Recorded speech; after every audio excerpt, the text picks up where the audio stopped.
السلام عليكم ورحمة الله وبركاته. النهاردة هنقول لكم يا جماعة باختصار كده الممنوعات الممنوعة في نظام الطيبات لدكتور ضياء العوضي. أول حاجة ممنوعة معانا، نتجنب بقدر المستطاع بقى تجنب الثوم والبصل والحبوب والبقوليات والخضروات التي تحتوي على اللاكتين وتسبب التهاب في الجهاز الهضمي. هنتجنب برضو الفلفل، وناكل الفلفل البلدي كامل الطهي، يبقى مطهي كويس ومستوي كويس.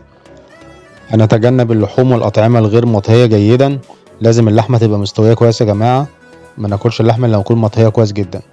هنتجنب اللبن واللبن الرايب والجبنة البيضاء والزبادي والجبنة القريش اللي احتواهما على الكازين الذي يسبب آلام في المعدة وبيسبب السرطان وعدم فعالية المضادات الحيوية وزيادة الوزن وتكسير العظام.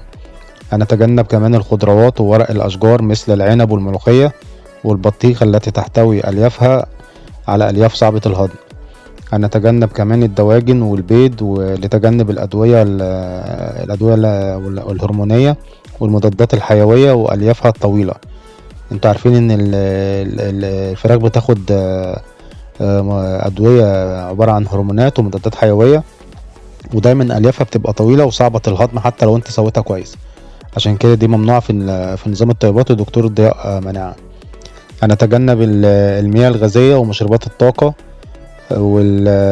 زي البيبسي والبريل والحاجات دي. هنتجنب الكحوليات والمشروبات الروحية. هنتجنب الدقيق الأبيض والمكرونة لأن فيها جلوتين.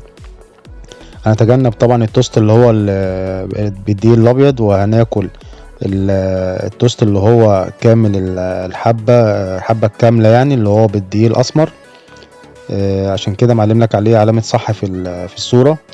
وهنتجنب السلطة كلها بكل ما فيها، وهنشرب بس مية السلطة دي مسموحة ما فيهاش مشكلة.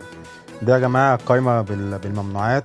الممنوعات دي لازم نوقفها في نظام الطيبات، ولازم ناخد كده القرار ويبقى عندنا عزيمة وإرادة اللي احنا نوقف الممنوعات دي ان شاء الله. يعني مش قصة، يعني مش حاجات اللي هي خلاص اللي احنا ما اكلناهاش هنموت يعني ولا يحصل لنا حاجة. بالعكس، احنا لما هنوقفها وهناكل الطيبات والحاجات المسموحة في الطيبات دي اللي هتخلينا بصحة وعافية وذهننا صافي وعقلنا شغال كويس وجسمنا كويس وكل الأجهزة اللي فيه شغالة كويس، والصحة تبقى للأفضل يعني وطول العمر إن شاء الله. وحتى لما تكبر ما تحتاجش لأي حد يسندك ولا يناولك أي حاجة، يبقى أنت اللي بتعين نفسك بنفسك. والمثل بيقول لك ايه، اسأل مجرب وما تسألش الطبيب. الحمد لله انا جربت شخصيا ووقفت الممنوعات دي كلها وماشي على المسموحات، والحمد لله بفضل ربنا، يعني الحمد لله الحمد لله الحمد لله.